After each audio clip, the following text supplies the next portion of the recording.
want our clients to know what the best practices are, what the red flags are in this space. If they know that, then they will do better overall in prevailing wage projects.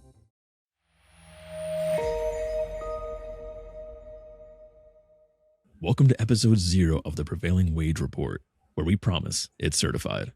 I'm your host, Mark Van Auken, and before we dive in, if you like the podcast, please don't forget to like, comment, and subscribe on YouTube or on your preferred podcasting platform. Let's start at the very beginning and introduce the woman behind it all, Heather Torretta, owner and CEO of Prevailing Wage Consulting, LLC. Now, for the viewer who is just finding us, tell us about Prevailing Wage Consulting. What exactly do you do, and how do you help clients navigate the complexities of prevailing wage compliance? Thank you, Mark, for the introduction. My team and I, we work in the labor reporting space for construction projects that have public funds. That can be local, state, or federal.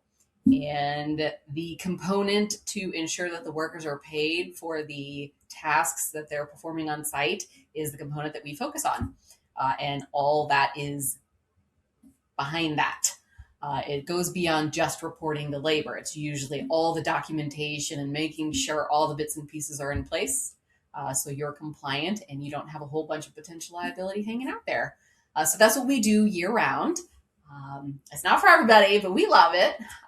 And we like to help our clients and their subcontractors succeed in this space. Perfect. So I know you said we. So obviously there's a team behind you to make sure that all of this goes off without a hitch. So tell us about the team that you've built and how their expertise helps take the clients to the next level and avoid being overwhelmed by all of the little details that they're going to encounter. I have a team and we are quite diverse. And with that diversity, we lean into it. Everybody learns a little bit differently. If we're working with a contractor and we find out that they prefer to learn in a certain style, or they pick it up in a certain style best, and we have another team member that excels at that, and this particular contractor has been struggling for a little while, we don't want them to keep struggling. It's not that that person on my team can't teach like that. It's just we want the contractor to succeed as fast as possible, so that other person can step in and assist.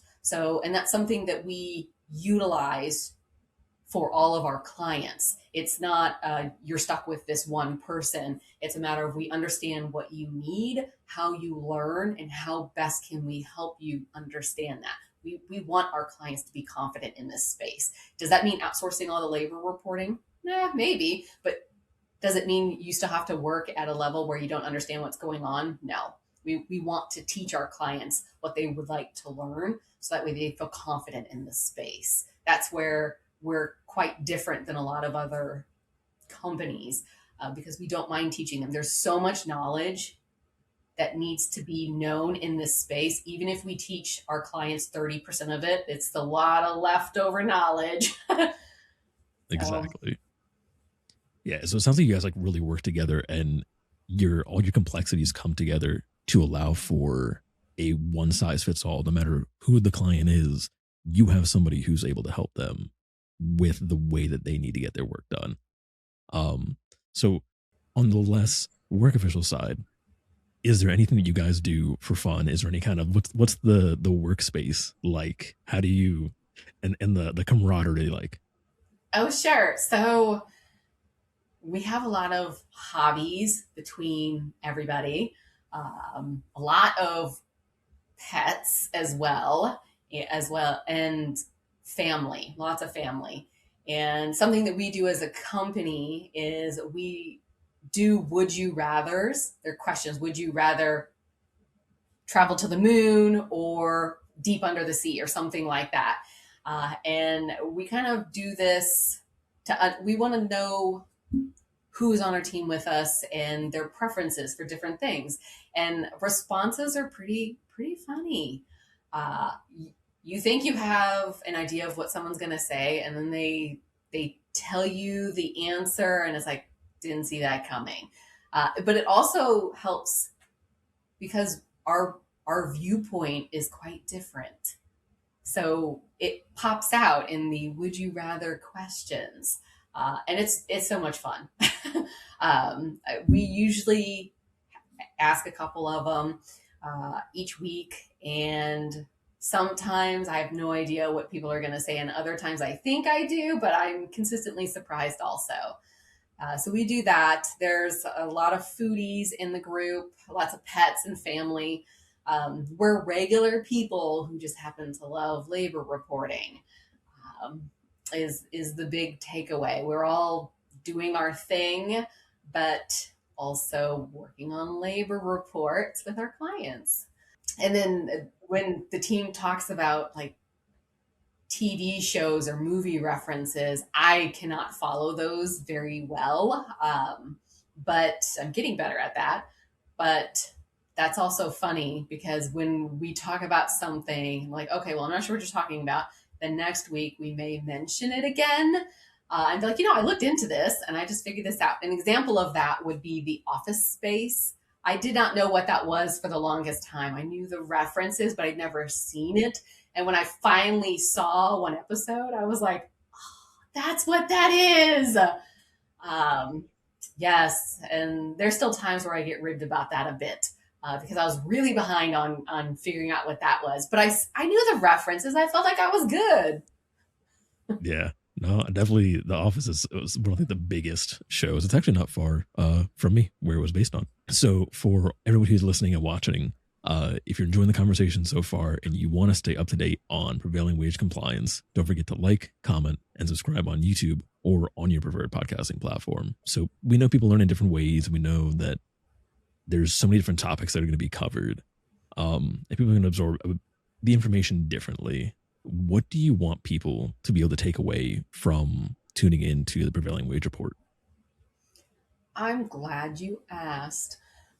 I really want people to understand what's required of them when they have to have labor reporting as part of their project requirements. They don't have to be savants at it. I wouldn't consider myself a savant, and I've been working in this space for a very long time. That makes me feel old at this point. But you don't have to be incredibly well versed in it. What you need to know is how to function in the space with confidence. And it's one of the things that we aspire with our clients. We want our clients to know what the best practices are, what the red flags are in this space. If they know that, then they will do better overall in prevailing wage projects. There's a lot of horror stories out there, and we hear a lot of them. Uh, a lot of them, and there's fact behind that, but it's hard to say, well, of course this happened to you because you ignored these decision points, but they didn't know they were ignoring them, or they didn't know the red flags, so of course they flew right by those. It's not necessarily their fault, but it's not something that you can say, hey, of course you failed at that, because it's not that simple. It's too complex. So my goal is, if you're listening to this, keep listening. There's a lot of information that I hope will help people feel more confident to work in this space. It doesn't have to be scary. The horror stories are legit for the most part, but it doesn't have to be like that. And one of the things that I like to do is, when you're working in the prevailing wage world, it feels like it's literally another language for a lot of people for a lot of reasons. It also does not have to be like that. So take out all the fancy words and all the jargon, and we boil it down into, this is what we're talking about, and this is what you need to do. So you can actually understand what's being said. Because first hurdle is when you're reading it and you cannot understand what you're reading. Not because you cannot read it, but because there's so much hidden meaning behind it. I joke around that my team and I have the secret decoder rings. You eat cereal and then you get that secret decoder ring and you have to like solve the message. We have that. And it's very valuable to be able to understand what you're reading. And that's what's missing a lot of the time in the prevailing wage space. How do you get that? Well, not eating cereal only. I mean, do that, but it's a lot of knowledge and years of learning this stuff. So picking up the nuances it's along the lines of, if you are in a profession that it has a lot of high skills needed, like a pediatric surgeon. They didn't just eat a box of cereal and became very masterful at what they do. It took a lot of years and education to get there. So we want to boil it down so it's not so scary. I would not do well in the medical profession for various reasons. But I appreciate that other people can do that to make it approachable for me if and when I have to interact with it. I don't have to be medically smart to understand this is why this surgery is needed for this person. Same thing with labor reporting. You don't have to be that well versed and have that much education to understand this is exactly what I need to do, and here's why I need to do it. And here's when I need to make these decisions. Very long answer. Yeah. Sorry, Mark. I just get so excited. No, that's what we want to hear. That's exactly what we want to hear. So obviously it can be like a minefield, the prevailing wage space. There's so many little intricacies. And we're going to talk about a lot of the common pain points and help them, spot the red flags, figuring out where they could go wrong and how to avoid going wrong.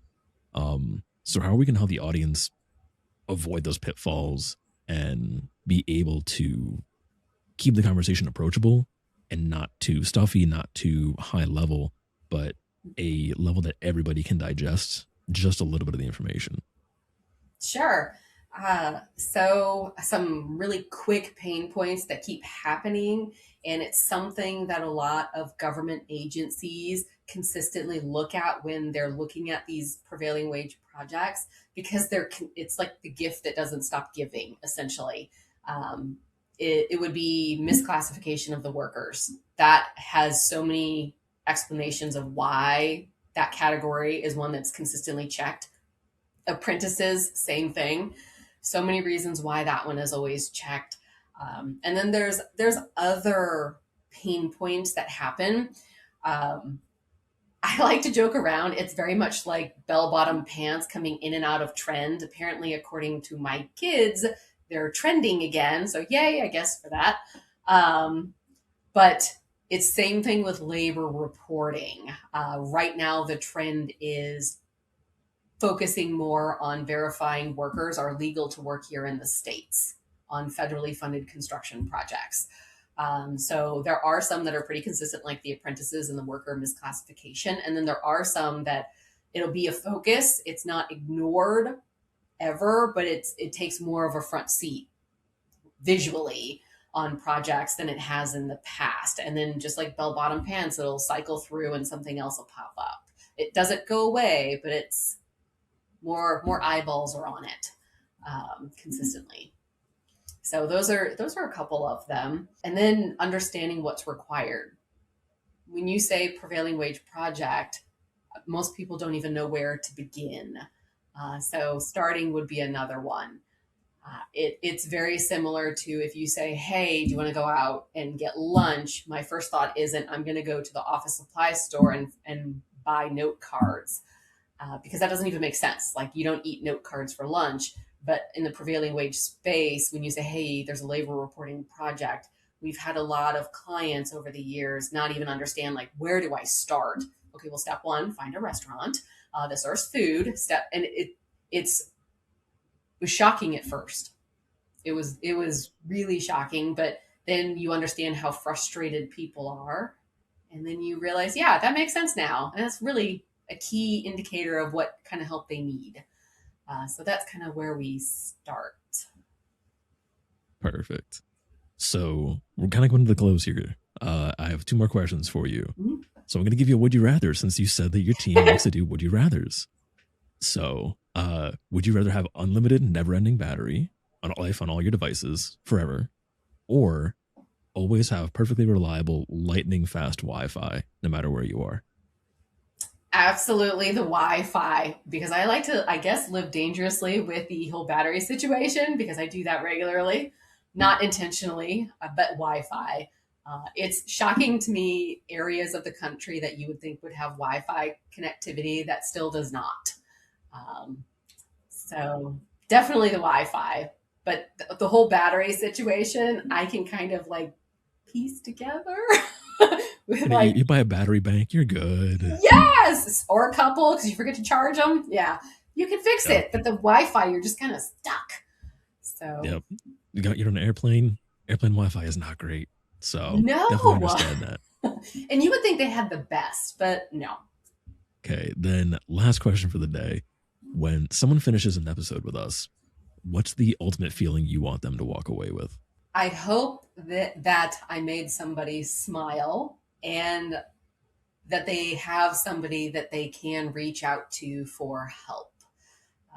I don't feel like any question is too dumb in the prevailing wage space. I would argue that I would have what could be considered probably dumb questions in other areas of life, but in the prevailing wage space, it's where we spend our time and that's where we're confident. The person asking the question probably spends their time in another area and is incredibly knowledgeable, and we would ask those questions. So that's my hope. Would be that they know that we're out here and you can ask questions, and that I made somebody smile. Perfect. Okay, so that's the end of our episode 0. Heather, thank you so much for joining me. It is much appreciated. Thank you. It was lovely. Okay, everybody listening and watching, thank you so much for joining us for our episode 0. If you like the podcast, don't forget to like, comment, and subscribe, whether you're on YouTube or listening on a podcasting platform. And if you're active in this space and you want to turn yourself around with people and be involved in the community, make sure to head over to the website, join our member portal, and get exclusive community access for professionals navigating the exact same waters you are. Thank you.